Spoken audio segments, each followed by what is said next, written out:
Hello everyone.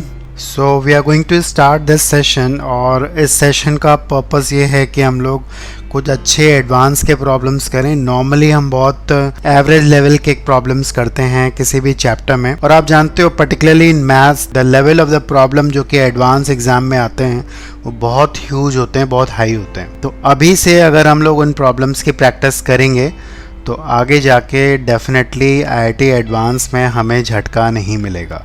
तो कुछ ऐसे ही प्रॉब्लम्स आज की क्लास में हम लोग करने वाले हैं।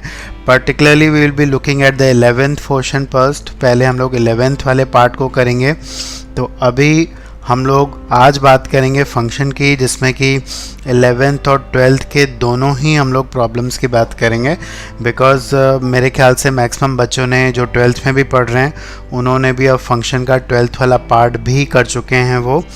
सो we are going to start. So I am giving you few questions जो कि हम लोग डिस्कस करेंगे एक एक करके। तो I am going to start with the first problem. तो पहले प्रॉब्लम के साथ हम लोग स्टार्ट करने वाले हैं। So here is the first one, here is the first problem.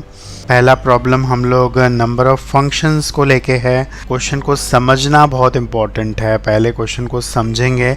So the first problem is here regarding the number of functions, जहाँ पे ये बोला गया हमसे कि number of functions that can be defined from set A. Set ए में 3 elements हैं 1 2 3 to the set B, जिसमें हमारे पास 5 एलिमेंट हैं। 2021 से लेके 2025 तक हैं। Such that f of i is lesser than और इक्वल टू, इसका मतलब है लेस देन और equal to for i less than j. मतलब अगर हमारा इनपुट कम है, अगर आई इनपुट है जे इनपुट है, तो अगर हमारा इनपुट कम है तो डेफिनेटली वैल्यू भी जो होनी चाहिए वो कम होनी चाहिए या वहाँ पे बराबर होनी चाहिए। तो क्वेश्चन को बहुत प्रॉपर्ली पढ़ेंगे। तो यहाँ पे 2 सेट हमें दिए हुए हैं और इसके बाद हमें क्वेश्चन का एक तरह से थोड़ा सा लॉजिकली हमें देखना है, परमुटेशंस कॉन्सेप्ट से रिलेटेड है। तो ए सेट आपके पास यहाँ पे है। ए सेट में जो एलिमेंट हमारे पास हैं वो है 1 2 and 3। There are 3 elements in the set A. और सेट बी में जो हमारे पास एलिमेंट यहाँ पे रखे हुए हैं वो 5 एलिमेंट हैं। So this is set B for us. It is carrying 5 elements 2021 22 23 24 and 25। यहाँ पे ध्यान देना है कंडीशन क्या है आपके पास। कंडीशन है कि f of 1 has to be lesser than or equal to f of 2 and this has to be lesser than or equal to f of 3। तो इस तरह से ये कंडीशंस हैं। इस कंडीशन को ध्यान में रखें और उसके बाद आप क्वेश्चन को अप्रोच कर सकते हैं। सारी पॉसिबिलिटीज़ को प्लीज़ देखें। यहाँ पे जो कंडीशन है वो मैंने लिख दी है आपके सामने, और यहाँ पे बराबर भी हो सकते हैं, किसी 2 पॉइंट पे वैल्यू बराबर भी हो सकती है और ये इक्वालिटी भी होल्ड कर सकती है। इसको बहुत क्विकली देखते हैं और उसके बाद हम लोग नेक्स्ट क्वेश्चन पे चलेंगे। तो देख लीजिए पहला केस क्या बनेगा। पहला केस ये बनेगा जब सबकी वैल्यू जो होगी वो डिफरेंट होगी। जब सबकी वैल्यू डिफरेंट होगी, ठीक है, इक्वालिटी नहीं होल्ड करेगी, तो उस केस में हमारे पास क्या आएगा आप सोच के देखें। उस केस में आप इन 5 में से कोई भी 3 सेलेक्ट करेंगे।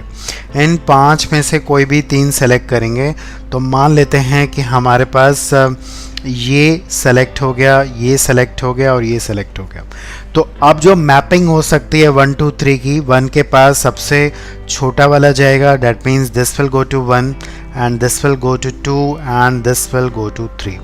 तो अरेंजमेंट जो होगा वो एक ही तरीके से होगा।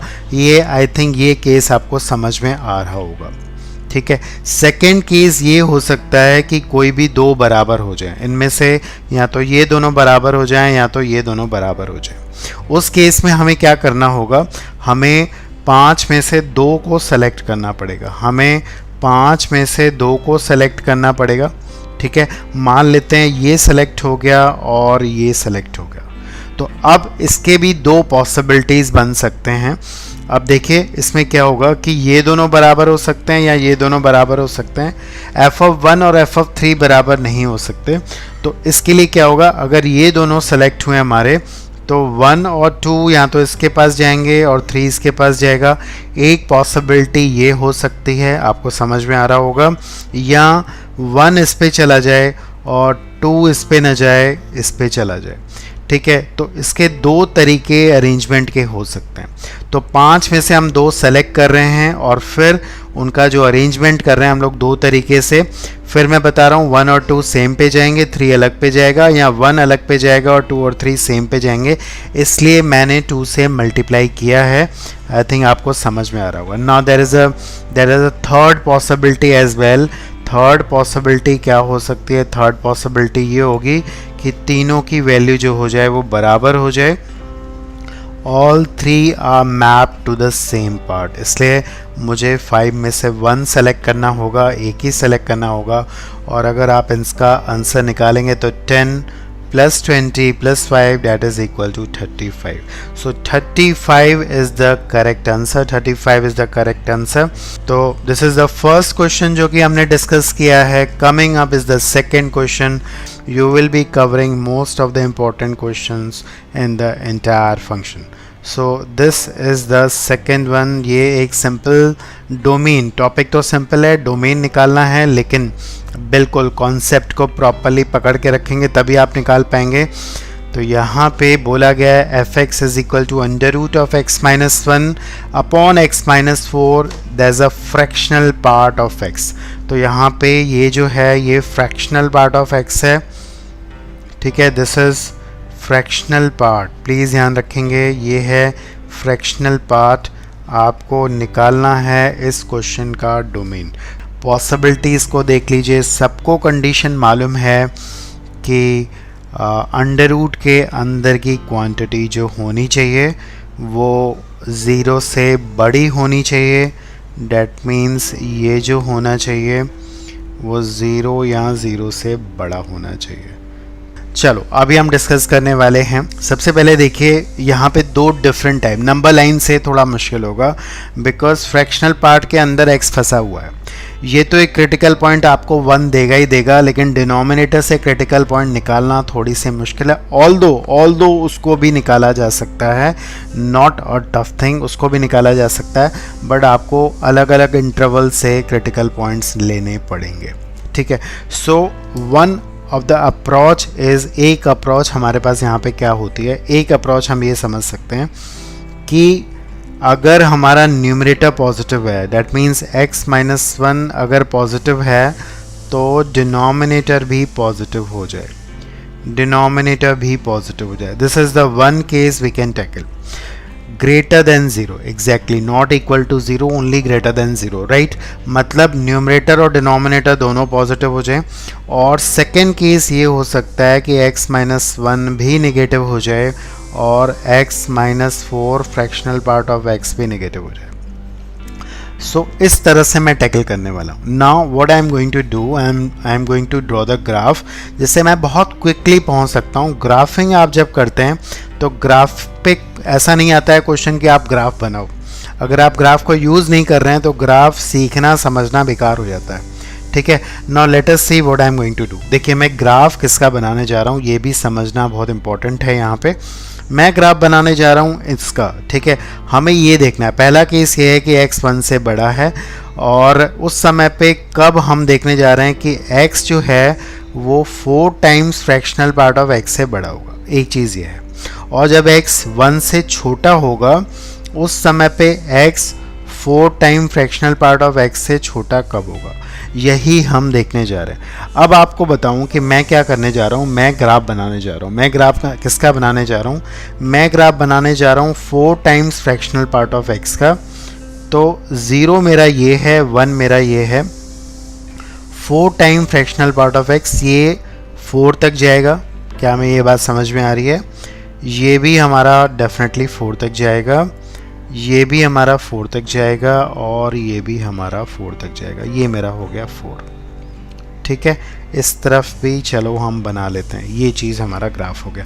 ये ग्राफ है मेरा 4 fractional part of x। Now I am going to draw the graph of x। मैं x का ग्राफ बना लेता हूँ। मुझे कंपेयर करना है कि ये इससे बड़ा कब है, यही तो देखना है मुझे कि इससे बड़ा कब है। तो मैं क्या कर रहा हूँ यहाँ पे, again I am going to draw. अब देखिए जब आप x का ग्राफ बना रहे हो तो ध्यान से देखिए, ये 0 से जाएगा, इस तरफ ऐसा होगा, ठीक है। और इसकी वैल्यू जो x की वैल्यू 4 पहुंचनी है कब, ये यहाँ पे जब पहुंचेगा तो इस पॉइंट से क्रॉस करता हुआ जाएगा। ये थोड़ा सा आपको ध्यान देना है, ये x का ग्राफ है। अब आप इससे बहुत आसानी से काम कर सकते हो, बहुत ईजिली काम कर सकते हो। कैसे, ज़रा देखिए। जब मेरा सेकेंड पार्ट का पहले बहुत आसानी से आंसर निकलेगा।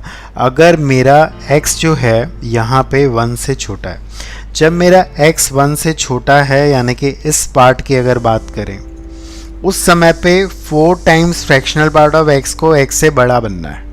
और 4 टाइम फ्रैक्शनल पार्ट का ग्राफ आप देख सकते हैं ऊपर है। तो जब x मेरा 1 से छोटा है तो हमेशा ही तो fractional part of 4 times fractional part of x ऊपर ही है।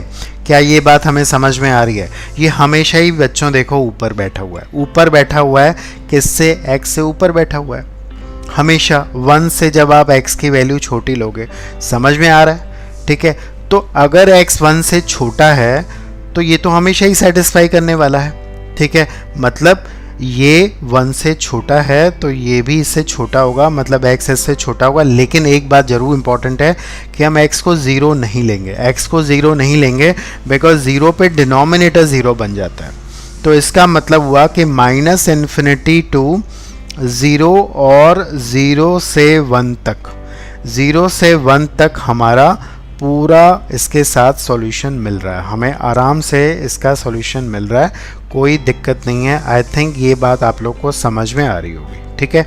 अब चलो चलते हैं दूसरे वाले पार्ट पे। दूसरा वाला पार्ट क्या कहता है, जब x 1 से बड़ा है, जब x 1 से बड़ा है तो हमें इस पार्ट को देखना होगा।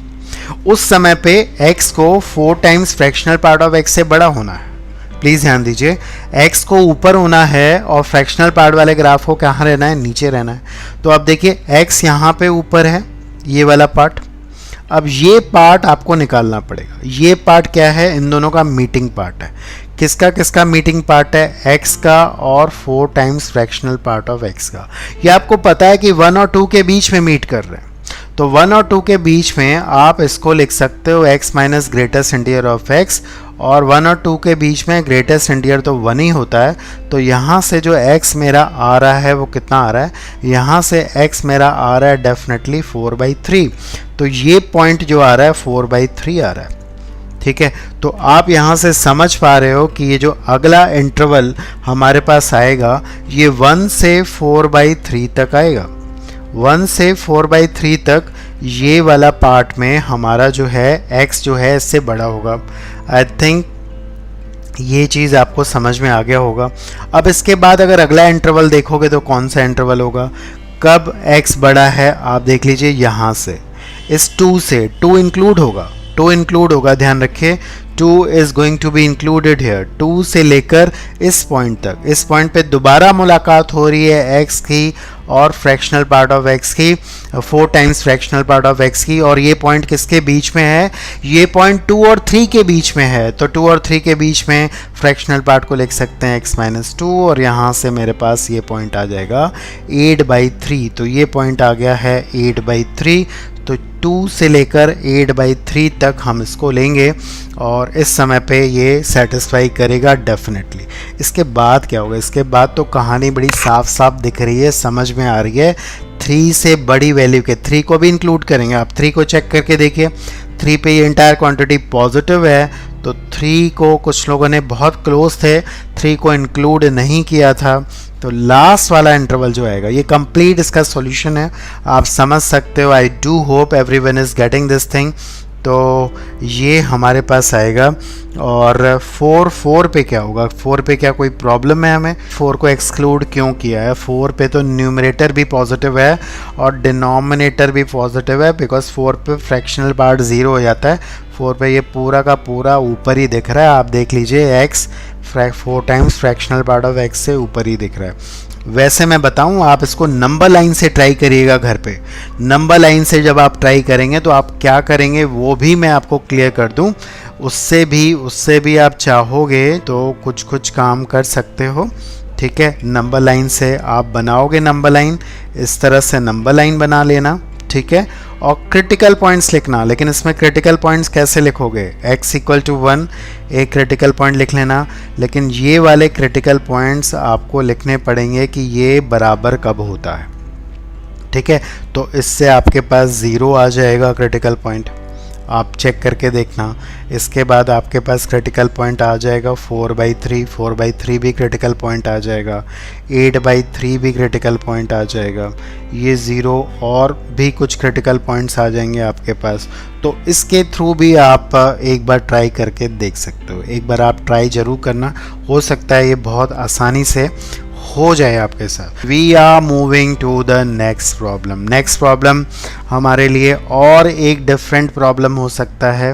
सो here is the next question, not a difficult one again, थोड़ा सा ध्यान देंगे, ऑलमोस्ट लगभग डोमेन का ही कॉन्सेप्ट बन सकता है यहाँ पे।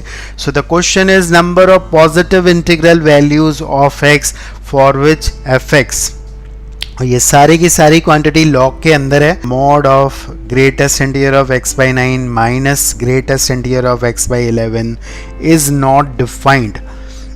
मतलब लॉग के अंदर वाली क्वांटिटी कब नॉट डिफाइंड होगा। लॉग डिफाइंड मतलब आपको पता है, मैं बहुत ज़्यादा इसमें बोलना नहीं चाह रहा हूँ बिकॉज ईजी है, आपको पता है कि किस तरह से अप्रोच होनी चाहिए। चलो देखते हैं। This is a easy question, आप बहुत आसानी से देखिएगा। ये पूरा का पूरा क्वांटिटी जो है वो आपका लॉग के अंदर है, तो पहला स्टेप आपका इम्पोर्टेंट होना चाहिए और उसके बाद तो कहानी बड़ी इजी हो जाएगी। इंटीग्रल वैल्यूज़ निकालनी है, positive, you have to look for the positive, negative X की वैल्यूज़। तो कीवर्ड्स को हमेशा पढ़ा करो। क्वेश्चन में यहाँ पे पूछा है positive integral values of x for which the function is not defined. Okay, so just go for it, बिल्कुल ट्राई करिए और देखिए कोई केस आपसे छूट नहीं रहा हो।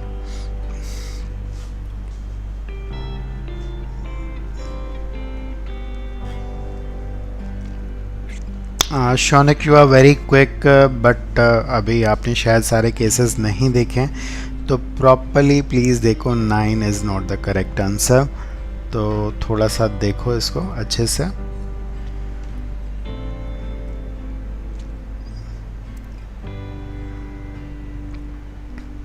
बाकी जितने भी लोग बच्चे, आप लोगों ने अगर चैनल को सब्सक्राइब नहीं किया तो प्लीज़ कर लीजिए और अपने फ्रेंड्स को भी बताइए कि इस चैनल में आपको बाकी सारे वीडियोस हम लोग अपलोड करने वाले हैं, सब कुछ मिलेगा। और ये लाइव क्लासेस आप सभी के लिए फ्री हैं, तो आप अपने फ्रेंड्स को भी बुला सकते हैं, बोल सकते हैं। तो एटलीस्ट हमें अच्छे एक क्राउड चाहिए जो यहाँ पे आके सही कंटेंट को पढ़े। So few answers are coming up here. Shashwat has given 8, Tanish 8, Ujjwal Gupta 24. Okay, we are going to discuss it अभी I'm just waiting for 1 or 2 more minutes और उसके बाद डेफिनेटली हम लोग इसको डिस्कस करेंगे। Aryan 25, Akhilesh 12, Sukaran 10,000, 10K। What is 10K भाई? 10,000 values. Okay, देखते हैं। Can anyone else? अच्छा, कॉन्सेप्ट सबको पता है, क्या करना है, सिर्फ वो वैल्यूज़ पे डिफाइन नहीं होगा जब ये 0 हो जाएगा। मतलब आपको सिर्फ वो वैल्यूज़ देखनी हैं जब ये बराबर हो जाएगा, इन वैल्यूज़ पे ये डिफाइन नहीं होगा। तो लॉग के अंदर की क्वांटिटी 0 हो जाएगी तो ये डिफाइन नहीं होगा। मॉड लगाया तो नेगेटिव पॉजिटिव का चक्कर नहीं है। आप देखिए x पॉजिटिव है और सबसे पहले देखिए दोनों बराबर, स्टार्टिंग फ्रॉम नेगेटिव वैल्यूज़ तो हम हटा देते हैं, नेगेटिव इंटीजर्स इनसे आएंगे तो इंटीजर्स ही। तो सबसे पहले इंटीजर कौन आएगा? 0 आएगा। अब ये 0 कब देगा? जब x की वैल्यू 0 से 9 के बीच में लाएगी और इसमें x की वैल्यू 0 से 11 के बीच में जाएगी। ठीक है, तो यहाँ से जो वैल्यूज़ हमारे पास आएंगी बच्चों 1 से लेकर 8 तक आएंगी। ठीक है, बिकॉज ज़ीरो को हम नहीं लेंगे, पॉजिटिव है, x इज़ पॉजिटिव। तो यहाँ से हमारे पास 8 वैल्यूज़ आएंगी जब दोनों बन जाएंगे 0 इज इक्वल टू 0 हो जाएगा। Again we are looking 1 is equal to 1 आएगा तो बराबर होंगे। अब 1 कब बराबर होंगे, जब ये 1 के बराबर कब होगा, ये 1 के बराबर तब होगा जब x की वैल्यू 9 to 18 जाएगी, और ये 1 के बराबर कब होगा, जब x की वैल्यू जाएगी कहाँ से, 11 से लेकर 22 तक। अगर आप कॉमन वैल्यूज़ देखेंगे तो वो कहाँ से स्टार्ट होंगी, वो 11 से स्टार्ट होंगी 17 तक। तो यहाँ से जो वैल्यूज़ आएंगी हमारे पास वो कितनी आएंगी, 7 वैल्यूज़ आएंगी। इस तरह से आप देखेंगे जब दोनों 2 बनेंगे, जब दोनों 2 बनेंगे तो यहाँ पे ये 2 बनेगा 18 से लेकर 27 तक, और ये जो है वो 2 कब बनेगा, जब x की वैल्यू हो जाएगी 22 से 33 तक। और जब आप कॉमन वैल्यूज़ लेंगे बच्चों तो कौन सी वैल्यूज़ होंगी, ज़रा फटाफट बताएंगे। आई थिंक 22 से लेकर ये हो जाएंगे हमारे पास 26 तक। तो 23, 23, 24, 25, 26, तो ये आ गई हमारी 5 वैल्यूज़। ठीक है, अगेन आप देखिए वो कम होती जा रही है, बहुत ज़्यादा आपको काउंटिंग नहीं करनी है। जब दोनों 3 बनेंगे, जब दोनों 3 कब बनेंगे, दोनों 3 बनेंगे ये बनेगा जब x की वैल्यू आएगी 27 से लेकर 36 तक, और ये 3 कब बनेगा, जब x की वैल्यू आएगी 33 से लेकर 44 तक। और जो कॉमन वैल्यूज़ होंगी वो कौन सी होंगी, 33 होगी, 34 होगी एंड 35 होगी। ये 3 वैल्यूज़ आएंगी। ठीक है, और अगला जब दोनों 4 बनेंगे, जब दोनों 4 कब बनेंगे, जब ये आ जाएगा 36 से लेकर कहाँ तक, 36 से लेकर 45 तक, और ये बनेगा 4 आई थिंक 44 से लेकर 55 तक। और जो कॉमन वैल्यूज़ आएंगी वो कॉमन वैल्यू शायद सिर्फ और सिर्फ एक ही वैल्यू होगी। तो एक वैल्यू और ऐड कर देते हैं, देख लेते हैं कि कितना आंसर आया है। कितनी आ रही है भाई, 24 ही आ रही है। बोलो बच्चों, समझ में आ गया कॉन्सेप्ट? सिंपल था क्वेश्चन, बहुत ज़्यादा टफ नहीं था। अब देखिए, अब हमारा अगला क्वेश्चन आ रहा है और ये बहुत ही लर्निंग होगा, ध्यान दीजिए। और ये है आज का स्टार क्वेश्चन। देखिए, ये आज का स्टार क्वेश्चन है, हमारा एक स्टार क्वेश्चन होता है, तो ये है हमारा आज का star question. This is the star question. Number of solutions, composite function है f of f x is equal to 0। इसका आपसे होता है नहीं होता है क्वेश्चन, ये इम्पॉर्टेंट नहीं है, इसका कॉन्सेप्ट जरूर समझना है, इसका कॉन्सेप्ट प्रॉपरली दिमाग में रखना। 0 पे ये 1 दे रहा है, तो 1 पे क्या ये वापस से 0 दे रहा है, मतलब पहले x जो जा रहा है वो fx के पास जा रहा है, और जो भी ये दे रहा है उसके बाद जो आउटपुट f को जो देना चाहिए वो 0 देना चाहिए। Okay, we are going to look at the solution for this star problem. और हमारा सबसे बड़ा चीज़, सबसे अच्छी चीज़, हमारा जो एकमात्र सहारा होता है कई क्वेश्चंस में, वो होता है ग्राफ। ग्राफ हमारे लिए रामबाण का काम करता है कई केसेस में, और हम उसी पे ही दोबारा रिलाई करते हुए देखते हैं। तो सब लोग इस सॉल्यूशन को ज़रूर देखेंगे। सबसे पहले देखिए कि एक तो x पहले fx के पास जाता है और fx से पूछता है कि भैया अब जो भी तुम दोगे मेरे को वापस 0 निकालना है। अगर आप fx का ग्राफ देखोगे, प्रॉपरली fx का ग्राफ देखा जाए तो देखते हैं क्या आता है। लेट अस सी। सब लोग अप्रोच पे ध्यान देंगे, जैसे भी निकाला। हो सकता है आपका अप्रोच थोड़ा डिफरेंट हो, मेरा डिफरेंट है, तो कुछ नई चीज़ें आप ज़रूर सीखेंगे यहाँ पे। तो यहाँ पे हमें ये समझ में आ रहा है कि फंक्शन इंक्रीजिंग भी है और डिक्रीजिंग भी है। ये मैं बनाने जा रहा हूँ यहाँ पे ग्राफ, ठीक है। ये है मेरा ग्राफ। कैसे, -1 एक क्रिटिकल पॉइंट है इसका, और 1 भी एक क्रिटिकल पॉइंट है, ठीक है। 1 के बाद फंक्शन इंक्रीज कर रहा है, बीच में डिक्रीज कर रहा है, और इधर भी इंक्रीज कर रहा है। ये बात सभी को आई थिंक समझ में आ गई है, ठीक है। नाउ -1 पे अगर इसकी वैल्यू देखें तो कितनी है, -1 पे ये हमें दे रहा है -1 + 3। आई थिंक -1 पे ये हमें कितनी वैल्यू दे रहा है, -1 पे ये हमें +3 वैल्यू दे रहा है, डेफिनेटली यहाँ पे आएगा। उसके बाद आगे हम देखें 1 पे ये कितनी वैल्यू दे रहा है हमें, 1 पे हमें दे रहा है -1, तो यहाँ पे कहीं पे है, ठीक है। और इस तरह से हमारा कुछ ग्राफ बनेगा, ये चीज़ हमारे पास आ रही है, ठीक है। ये बात समझ में आ गई आप लोग को। अब ज़रा ध्यान से फोकस करेंगे, बिकॉज एक कुछ क्वेश्चंस के लिए बहुत अच्छे से काम आएगा। अगर आप f ऑफ fx निकालने वाले हो, ये हमारे पास ऑप्शन ही नहीं है, बिकॉज f ऑफ fx अगर हम निकालेंगे तो हमारी डिग्री जो है वो बहुत बड़ी हो जाएगी। हो सकता है ये सॉल्वेबल हो, कुछ लोगों ने किया है, अगर ये सॉल्वेबल होगी तो, लेकिन बाकी क्वेश्चंस में काम आएगा जब ये सॉल्वेबल नहीं हो पाएगा, तो इसलिए इसको ध्यान से देखना बड़ा ज़रूरी है। अब आप सबसे पहले ये देखिए कि ये जो ये -1 है, -1 और 1 के बीच में एक रूट है इसका, इनफैक्ट 0 और 1 के बीच में एक रूट है। और अगर आप -2 यहाँ पे डाल के देखेंगे तो -2 पे ये चीज़ नेगेटिव आ रही है, -8 + 6 + 1, यानी कि -2 कहीं पे यहाँ पे होगा। -2 पे ये वैल्यू कितनी आ रही है, -2 पे आई थिंक ये वैल्यू आ रही है -1, ठीक है, ये समझ लीजिए। अब हम चलते हैं इसके कॉन्सेप्ट पे, और प्लीज़ ध्यान से सुनना, वरना बार बार यहाँ पे समझाना बहुत मुश्किल हो जाएगा, ठीक है, क्योंकि हम थोड़ा सा दूर बैठे हैं। सो लेट अस सी। अब देखिए इसका एक रूट है -2 और -1 के बीच में, ये कोई अल्फ़ा रूट है, ठीक है। -2 और -1 के बीच में एक इसका रूट है, मतलब इसके बीच में अगर कोई वैल्यू, अगर fx की वैल्यू इसके बीच में कुछ मिलती है, माइनस मतलब ये अगर अल्फ़ा बन जाता है तो ये 0 बन जाएगा। बोलो ठीक है, अगर fx अल्फ़ा बन जाता है तो ये 0 बन जाएगा, और ये जो अल्फ़ा बैठा है वो -2 और -1 के बीच में। अब आप देखिए कि -2 पे ये वैल्यू -1 दे रहा है।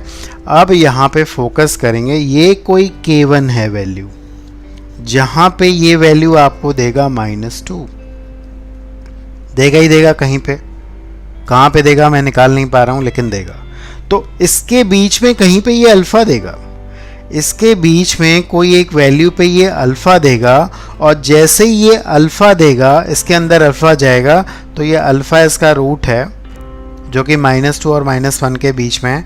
यहाँ पे आपको एक रूट इसका मिल जाएगा। आई थिंक ये बात आपको समझ में आ गई होगी, और शुड आई रिपीट? बताइए, ये चीज़ समझ में आ गई आप लोग को? -1 और -2 के बीच में ये कहीं पे एक ऐसी वैल्यू देगा अल्फ़ा जो कि इसके रूट के बराबर होगी। रूट इसका -2 और -1 के बीच में, यहाँ पे फोकस करिए।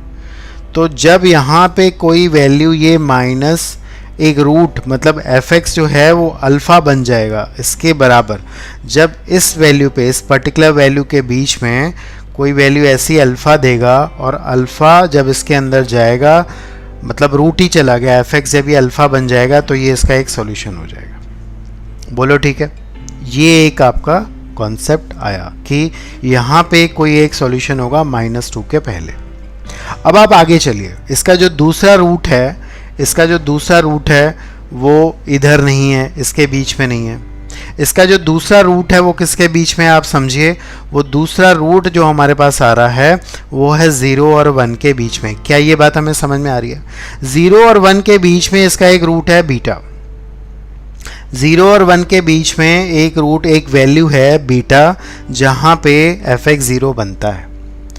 तो क्या ये वाली वैल्यू बीटा, ये fx कहीं पे देगा, कहीं पे बन पाएगी इसकी वैल्यू? ये वैल्यू किसके बीच में है? 0 और 1 के बीच में।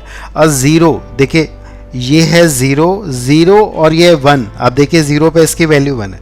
0 और 1 के बीच में ये वाली वैल्यू अगर fx ने दे दी, बीटा दे दी, ठीक है, तो ये 0 बन जाएगा। और ये देखिए, ये 3 बार ऐसा काम करेगा। एक बार इसके बीच पे कहीं पे बीटा देगा 0 और 1 के बीच में, एक बार इसके बीच में कहीं पे ये बीटा देगा, देखिए ये बीटा है, यही बीटा इसका रूट है, और एक बार इसके बीच में कहीं पे ये बीटा देगा, और 3 बार ये बीटा बनेगा, मतलब एक ऐसी वैल्यू बनेगी जो कि इसकी एक ऐसी वैल्यू अचीव होगी जो कि 0 और 1 के बीच में है। देख लीजिए ये 0 और 1 के बीच में कोई ऐसी वैल्यू अचीव होगी जहाँ पे fx 0 बन जाएगा, बिकॉज इसका रूट है 0 और 1 के बीच में।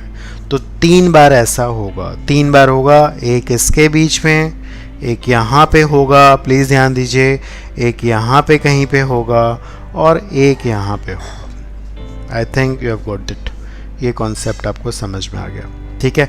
इसके बाद लास्टली आप देखिए अगला इसका जो रूट है वो गामा है। 2 इधर कहीं पे लाई करेगा, 2 आप रखेंगे तो पॉजिटिव होगा। अब ये जो गामा है 1 और 2 के बीच में है, ये 1 और 2 के बीच में जो वैल्यू देगा गामा, ये 3 बार दोबारा देगा। 3 बार दोबारा कब देगा, आप देखिए ये 1 है और ये 2 है, ठीक है। यहाँ पे 1 और 2 के बीच में ये जो वैल्यू देगा ये 3 बार देगा। एक इस इंटरवल में देगा गामा, एक इस इंटरवल में देगा गामा और एक इस इंटरवल में ये गामा बनेगा। 3 बार ये गामा बनेगा और 3 बार जब ये गामा बनेगा fx गामा बनेगा। fx बन गया गामा और fx जब बन गया गामा तो ये दे देगा 0, बिकॉज गामा इसका रूट है। और ये ऐसा हो रहा है इसलिए बिकॉज ये क्यूबिक फंक्शन है। अगर दूसरी डिग्री होगी तो डेफिनेटली आप और रूट्स निकाल सकते हैं। तो 3 ये रूट हो गए, 3 पहले मिले थे और एक यहाँ पे मिले हैं। बिल्कुल हम लोग साथ के ही साथ हैं और साथ भी हमारे साथ है, and it is excellent. So I am going to give you another question. अभी टाइम ज़्यादा हो गया बट हम एक लास्ट क्वेश्चन करेंगे आज का, और ये भी, इसमें भी आप बहुत इम्पॉर्टेंट कॉन्सेप्ट को समझने वाले हैं, सीखने वाले हैं, ठीक है। इंटीजर टाइप है, सब लोगों ने शायद ये क्वेश्चन देखा होगा और इसमें कुछ हम सीखने वाले हैं। रेंज का क्वेश्चन है, अभी क्वेश्चन्स काफ़ी रह गए हमारे, तो ये क्वेश्चन सभी के लिए है। क्वेश्चन ये है mapping from R to R। fx दिया हुआ है 3x square plus mx plus n upon x square plus 1। If the range of this function is -4 to 3 then m square plus n square is equal to. ये भी हमारा star question से कम नहीं है, बिल्कुल ये भी एक स्टार क्वेश्चन ही है, क्योंकि इसका अप्रोच हमारे लिए बहुत इम्पोर्टेंट है। इसके हम एक से ज़्यादा अप्रोच को देखेंगे। If the range of this function, range limited है, वैसे क्वाड्रेटिक अपॉन क्वाड्रेटिक की रेंज हमेशा लिमिटेड होती है, ठीक है, ये हमेशा ध्यान रखिएगा, उसकी रेंज इनफाइनाइट नहीं आती है। So let us start with this. इसको हम लोग स्टार्ट करने वाले हैं। सबसे पहला अप्रोच ये है, मान लेते हैं ये y है और किसी ने बोला कि हम +3 और -3 करें। बिल्कुल +3 और -3 करने से एक एक्स स्क्वायर को मैं ऊपर से हटा सकता हूँ और यहाँ पे मैं +3 कर देता हूँ और -3 कर देता हूँ, तो यहाँ पे एक्स स्क्वायर प्लस 1 आएगा और ये 3 आ जाएगा और मेरे पास कुछ ऐसा आएगा। ये अप्रोच देखिए, ये d < 0 के बगैर है, लेकिन अप्रोच बहुत इंपॉर्टेंट है इसका, देख सकते हैं। सबसे पहले देखिए, अब इस अप्रोच में क्या है, देखिए 3 से कम वैल्यू चाहिए यहाँ पे। 3 से, ये 3 ओपन में है, I am very sorry, 3 open में, तो 3 से कम वैल्यू चाहिए, -4 to 3 चाहिए, 3 से कम। 3 ओपन में है, आई कैन चेक इट। अब देखिए सबसे पहली चीज़ जो है, इसको नेगेटिव बनना पड़ेगा। इसको नेगेटिव नहीं बनेगा ये, तो आपको वैल्यू जो है वो 3 से छोटी नहीं मिलेगी। तो ये छोटा सा अप्रोच है, ज़रा देखते हैं।